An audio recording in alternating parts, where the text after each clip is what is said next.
Et donc, je vous propose, dans cette catégorie, ont été nommés dans cette belle catégorie de l'immobilier durable. Vous entendez un peu de suspense. François Berthière.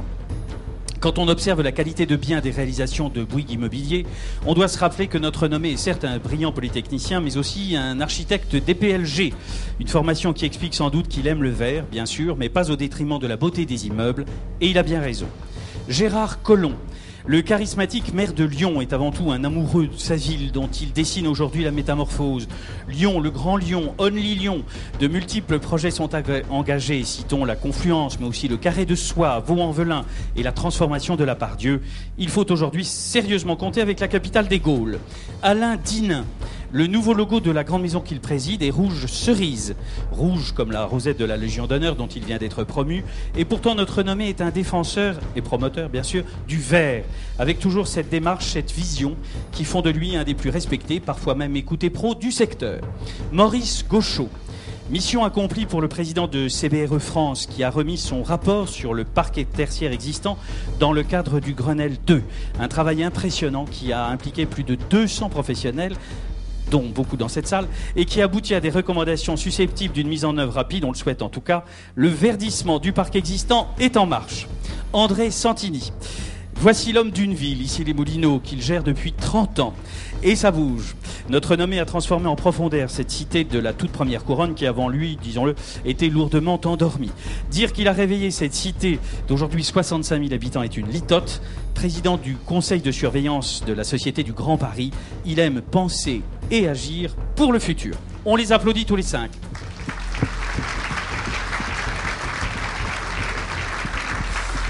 Alors, pour remettre cette belle pierre d'or, j'appelle d'abord Becca Brunel, vice-président exécutive Europe d'Ivanhoé Cambridge. Becca, bonjour. Vous allez bien, Becca? Bonsoir, mesdames et messieurs, bonsoir, monsieur le ministre. Très bien. Très bien. Comment va Ivanhoé Cambridge? Ivanhoé Cambridge va très bien. Vous savez que nous sommes la filiale réunie de l'ensemble des activités immobilières de la Caisse de dépôt et de placement du Québec. Et nous sommes heureux, pour la 3e année consécutive, d'accompagner Imovic dans ce partenariat pour la remise de ce prix immobilier durable. Merci Becca. Alors pour remettre ce prix, je voudrais appeler Philippe Pelletier, qui est notre première pierre d'or immobilier durable, qui est le président du plan bâtiment Grenelle. Oui, vous pouvez l'applaudir. Venez Philippe.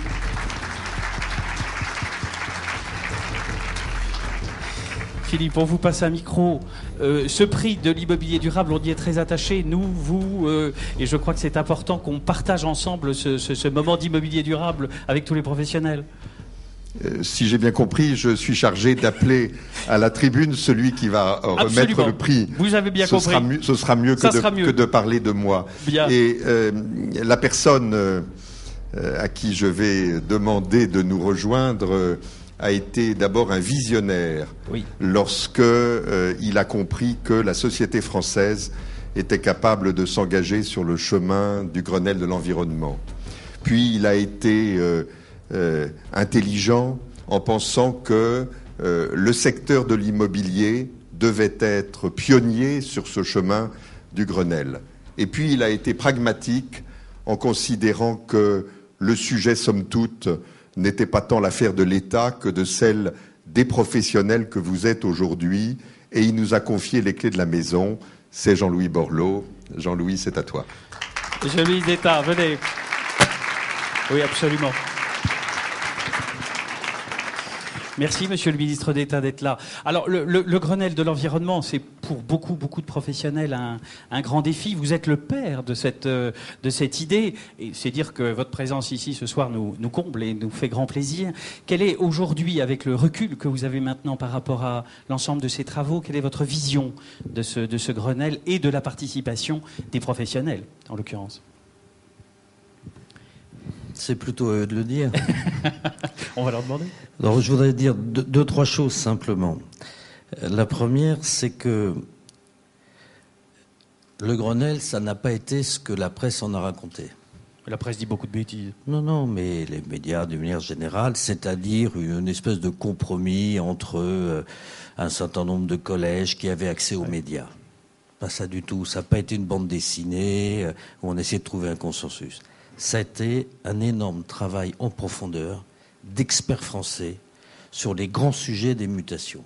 Experts industriels, experts urbains, experts automobiles, expert de votre métier.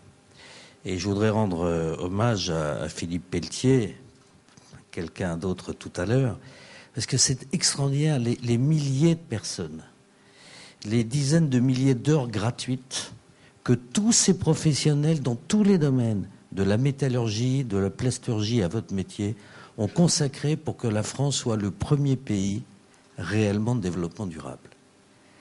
Et la France est en route. On est à pas loin de moins de 6 tonnes d'émissions de CO2 par personne et par an, juste un chiffre, les États-Unis 24. On est en route pour 3. Grâce à vous, en 2 ans, les émissions de gaz à effet de serre dans votre secteur ont été réduites de 7,5 et on est au tout début de la mutation. Ce que vous avez accepté, ce que vous avez imaginé, ce que vous avez piloté, a entraîné de nouveaux gestes architecturaux, de nouvelles conceptions d'urbanisme durable, et pas seulement en matière énergétique. La prochaine génération sera beaucoup plus vaste. L'air, la biodiversité, l'organisation, la maintenance.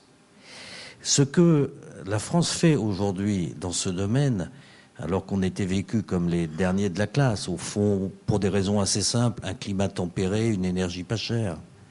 Et donc on n'éprouvait pas ce besoin-là. C'est unique aujourd'hui dans le monde. Et dans ce pays de bâtisseurs, dans ce pays des arts et métiers, dans ce pays qui sait gérer le public et le privé, c'est une leçon discrète tout à fait exceptionnelle. Et je voudrais simplement dire qu'au fond, moi je n'y suis pas pour grand-chose. Il y a juste un point qui me tracasse en ce moment. Et je vais vous dire ce que c'est. Ne vous laissez pas abuser par le changement de mode. De toute façon, dans votre métier comme dans les autres, ceux qui gagneront, c'est ceux qui respecteront les ressources. Ne vous faites pas abuser par le fait qu'on en parle moins. Ne vous faites pas abuser par le fait que le décret sur l'ancien prend un tout petit peu, quelques semaines de retard. Oui. Parce que de toute façon, la valeur de votre patrimoine existant, il est directement lié aux investissements que vous ferez. D'abord parce que le nouveau parc, il est comme ça. Et puis parce qu'il y a des malins qui le feront de toute façon. Et comme le décret prévoit que ça soit soutenable, que le retour sur investissement soit supportable, vous n'avez aucun risque à vous engager dès maintenant dans ce processus. Donc en un mot commençant, je voudrais simplement remercier autour de Philippe Pelletier tous ceux qui, anonymes, avec d'énormes responsabilités, ont passé des centaines d'heures à essayer d'imaginer quelque chose d'extraordinairement révolutionnaire tout en respectant les contraintes économiques de vos professions. Alors pour tout ça, au nom de nos compatriotes et des plus jeunes d'entre eux, et parce que je pense que ça vous permettra de gagner d'autres guerres à l'extérieur, très sincèrement, merci. Merci à vous, Monsieur le ministre d'État. Merci. Belle leçon. Alors, on regarde les enveloppes des prix. Allez, Sandrine, on pourrait donner ça. Donner cette enveloppe. Ah, Monsieur le ministre d'État. Au choix. Notez que comme il y a 2 noms, oui. Il pouvait y avoir 2 micros. C'est vrai. Alors évidemment, il y a des ex-aequo. Maurice Gauchot. CBRE, bravo Maurice. Gauchot. Donnez à côté de Meka. Alors le ministre va vous remettre la pierre d'or. Voilà. On va vous donner la pierre d'or, monsieur. Et vous aviez évidemment compris qu'une partie de mon propos le concernait directement, parce que lui continue ce travail très en profondeur avec plus de 200 experts. Vraiment, sincèrement, merci. Merci. Et puis, on donne le micro tout de suite à Boris, et puis on appellera ensuite le deuxième, parce que c'est exceptionnel, mais il y a des ex-aequo cette année. Boris Gauchot. Bien, moi, je suis le type qui a de la chance à qui on demande toujours de prendre la parole après des gens extraordinaires comme vous, monsieur. Donc, je vais juste vous transmettre, à vous tous qui êtes ici, mes remerciements.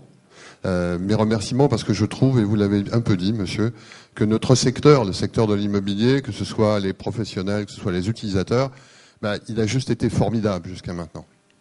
Vous avez été formidable par votre implication, vous avez été formidable par votre conviction que c'était bien la bonne direction, et c'est vous, c'est nous tous qui feront le développement durable dans ce pays. Et beaucoup plus qu'on ne le pense, beaucoup, bien sûr un peu par la loi, mais beaucoup plus par le marché, parce qu'on a bien compris qu'effectivement c'était notre avenir. Voilà, je vais me borner à ça. Merci beaucoup. Merci Maurice. Alors, le deuxième... La deuxième gigantesque surprise, c'est André Santini.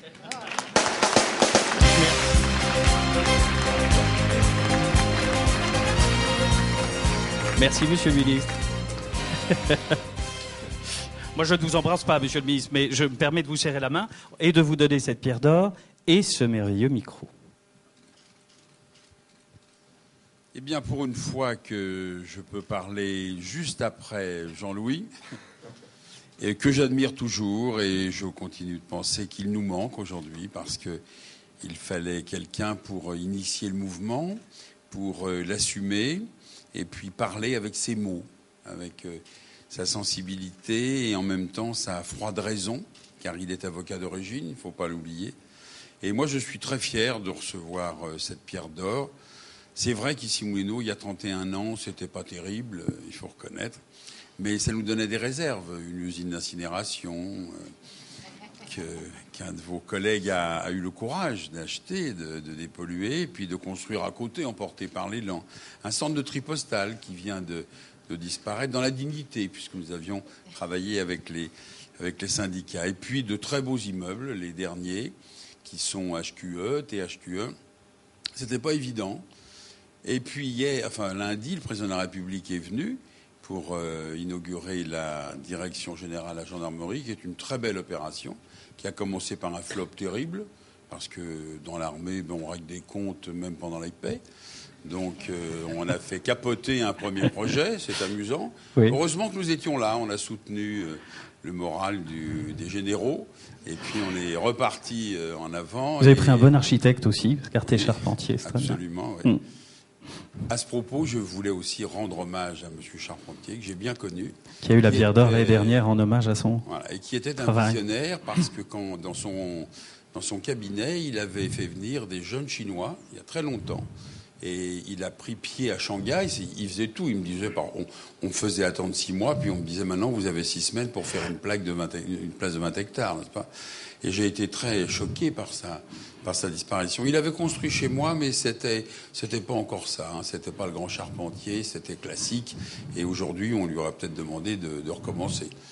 2 idées quand même. Il faut que l'on réhabilite les tours. Oui.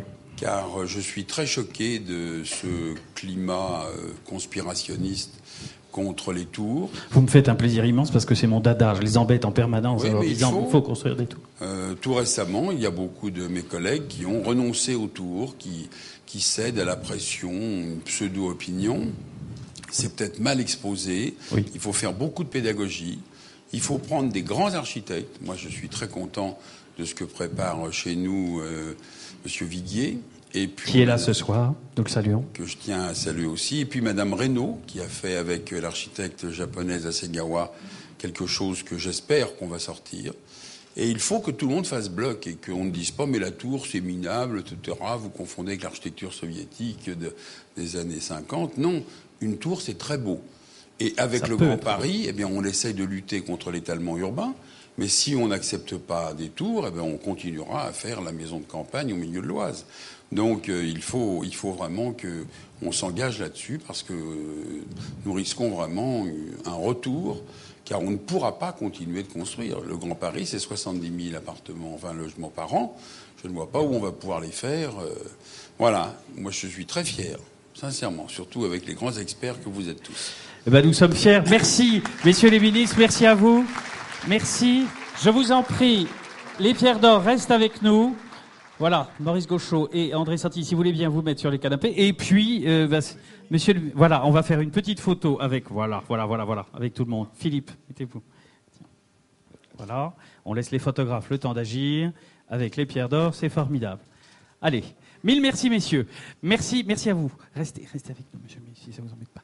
Alors, on enchaîne, Claire. Allez.